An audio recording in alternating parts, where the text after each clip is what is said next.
کیا آپ کو پتہ ہے کہ قیامت والے دن اللہ سبحانہ و تعالیٰ کے شخص کو اندھا کر کے اٹھائے گا اور وہ شخص کہے گا کہ اے اللہ میں تو دیکھتا بالتا تھا، آپ نے مجھے اندھا کیوں پیدا کیا؟ تو اللہ سبحانہ و تعالیٰ فرمائیں گے کہ اے انسان تیرے پاس میری آیتیں پہنچتی تھیں، تیرے پاس میرا پیغام پہنچتا تھا، لیکن تو نے اسے جھٹلا دیا اور اسے منہ موڑ لیا۔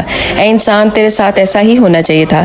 انسان خواہش کرے گا جس نے ساری زندگی گناہوں میں گزاری ہوگی، وہ اللہ سے کہے گا کہ اے اللہ مجھے صرف ایک دفعہ دنیا میں بھیج، پھر میں کبھی بھی گناہ نہیں کروں گا۔ پھر اللہ فرمائیں گے کہ نہیں، تمہیں موقع دیا تھا مگر تم نے اسے جھٹلا دیا۔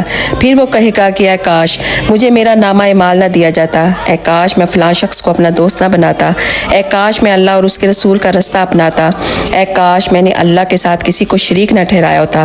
صرف کاش ہی اس کے پاس باقی رہ جائے گا، اس انسان کے پاس۔